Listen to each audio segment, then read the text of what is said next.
Hi, my name is Alexandria, and I'll be going against Mason and Jonathan's beliefs that legalization of marijuana for adults should be legalized nationwide. Personally, I do not believe that marijuana should be legalized because first, according to the U.S. Drug Enforcement Administration, they said that even though marijuana gets legalized, it's not best for us. We should discourage it because once it gets legalized, we have to enforce it in schools. We have to do this. But in reality, it's going to be a social ill because teenagers are going to be like, hey, it's kind of like alcohol, I could just do it. But in reality, it's going to create this big old dilemma for people. And in the 1970s, Alaska also legalized marijuana because there was a lot of big going about saying that we should legalize it, so they did. But in reality, 20 years later, they had to ban it again because Alaskan teenagers were using marijuana so much that there was a lot of reports about them getting into car crashes. It was the same. It was the same thing as if they were doing alcohol. So they just banned it. Also, if marijuana does get legalized, it's going to decline in work productivity because a lot of people are going to be high during their breaks.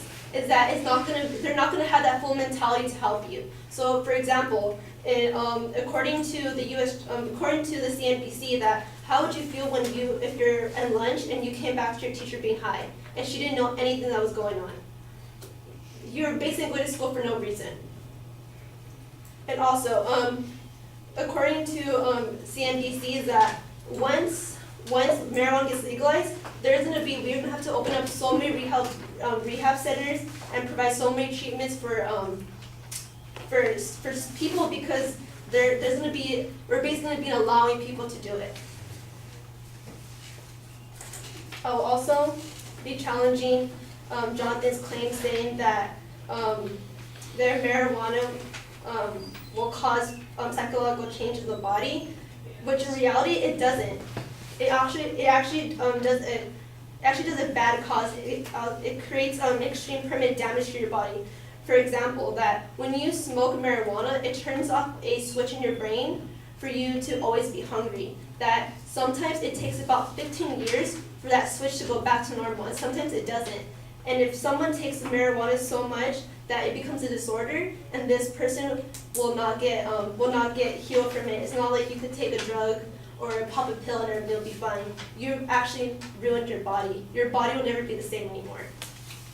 According to the Healthline, 30% of people who use marijuana are in this marijuana use disorder. People who use marijuana at age 18, about 4 to 7 times a week, is more likely to have this disorder forever in their lifetime. Also, I will also be talking about how Jonathan said that it will improve domestic relationships if people smoked weed and used cannabis. In reality, it doesn't. There was a man named David Dossie. He actually smoked weed before he met with his wife, and about 20 minutes later, he beheaded her. He beheaded her because he wasn't mentally stable.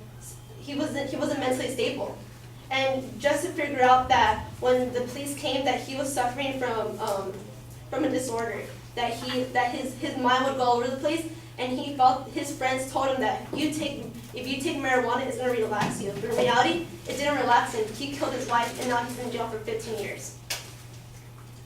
Now, I will also be talking about how domestic violence is when someone who's also they have an abusive behavior. They want to hurt people. If someone triggers them, they're going to hurt you no matter what. Their characteristics of loss of control, behavior, it worsens over time, and that when you do marijuana, you go into this whole different realm. You can't control your body. So why would we want to give them this drug and say, okay, yeah, take it, it's going to help you? In reality, you're not going to be successful. You're just going to be in a worse state than you already are. Thank you.